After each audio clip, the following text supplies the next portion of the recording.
కేటుగాళ్లు అనుమానం రాకుండా rolled gold ఆభరణాలు వేసిన ఘటన నర్సీపట్నంలో జరిగింది. స్థానికంగా కలకలం రేపిన ఈ ఘటనపై టీడీపీ రాష్ట్ర ప్రధాన కార్యదర్శి చింతకాయల విజయ్ ఆగ్రహం వ్యక్తం చేశారు. నర్సీపట్నం మరిడమ్మ బంగారు ఆభరణాల దొంగ ఎవరని ఆయన ప్రశ్నించారు. నర్సీపట్నం శ్రీ శ్రీ మరిడి మహాలక్ష్మి అమ్మవారి ఆభరణాలలో ఒక ఆభరణం రోల్డ్ గోల్డ్ అని తేలటంతో సర్వత్రా చర్చనీయాంశమైంది. అమ్మవారి ఆభరణాలు మాయంపై ఎందుకు చర్యలు తీసుకోలేదన్న చింతకాయల విజయ్ గత ప్రభుత్వ హయాంలో దేవాదాయ శాఖ నిబంధనలను పాటించలేదని విమర్శించారు. 5 లక్షలకు పైగా ఆదాయం ఉన్న ఆలయాలనే దేవాదాయ శాఖకు అప్పగించాలని ఉన్నప్పటికీ అప్పట్లో ఈ నిబంధనలు విస్మరించారన్నారు.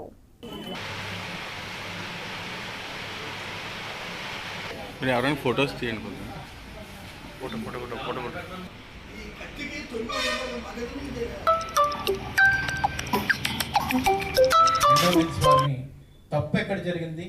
ఆ రోజు వచ్చిన వాళ్ళు ఇదిగో బంగారం అని చెప్పి డిస్ప్లే చేసి మొత్తం ఇచ్చిన తర్వాత గవర్నమెంట్ మారిన తర్వాత మీరు వచ్చి ఏదో తెలియనట్టు ఇక్కడికి వచ్చి బాక్స్ ఓపెన్ చేసి పాపం ఆమెకు కూడా తెలియదు ఉండొచ్చు, ఆమె కంగారు పడిపోయి మళ్ళీ తీసుకెళ్ళిపోయి బాక్స్ని ఏ ఆఫీస్లో పెట్టిందో నాకు తెలియదు. మళ్ళీ మా ఆఫీసుకి అప్ చెప్పేస్తానండి, నాకు భయం వేస్తుంది, నేను అనవసరంగా తీసుకొచ్చాను, ముందు చెక్ చేయవలసిందేమో అని అంది. సరే అమ్మ, అందరి ముందు చెక్ చేయడం మంచిదే కదా అని మేము అన్నాం. కాబట్టి మేము దయచేసి పాత్రికేయ మిత్రుల ద్వారా నేను ప్రజలందరినీ కోరుతుంది ఏంటంటే, ఈ బంగారం దొంగ ఎవరు? ఈ దొంగ ఎక్కడున్నాడు? అమ్మవారి బంగారాన్ని దొంగతనం చేసే ధైర్యం ఎవరు చేశారు? ఎందుకు సుమారుగా 2 సంవత్సరాలు 3 సంవత్సరాల పైన ఈ బంగారం ఎక్కడ దాచారు? ఏం జరిగింది?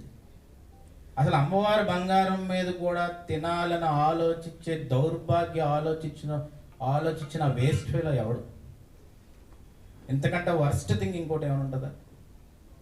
అసలు అమ్మవారి పండగని కోవిడ్ సమయంలో చేయకూడదు అని కొంతమంది అన్నప్పుడు దాని గురించి డిస్కస్ చేయడానికే ఊరు మొత్తం కూర్చొని ఊర్లో అందరితో మాట్లాడి అప్పుడు అందరిని కలవడం అవ్వకపోతే వీడియో కాన్ఫరెన్స్ జూమ్ ద్వారా పెట్టి అసలు ఏం చేయాలి, ఏం సాంప్రదాయం ఫాలో అవ్వాలి, అసలు చరిత్రలో ఇలా జరగలేదే అని చెప్పి ఆలోచించి అంత బ్రెయిన్ స్టార్మ్ చేసామే, అంత ఆలోచించామే. అలాంటిది ఈరోజు నాకు 2-3 రోజుల నుంచి అర్థం కావట్లేదు అసలు దీని మీద ఎలాగా రియాక్ట్ అవ్వాలి, ఏం రియాక్ట్ అవ్వాలి. ఇంతకంటే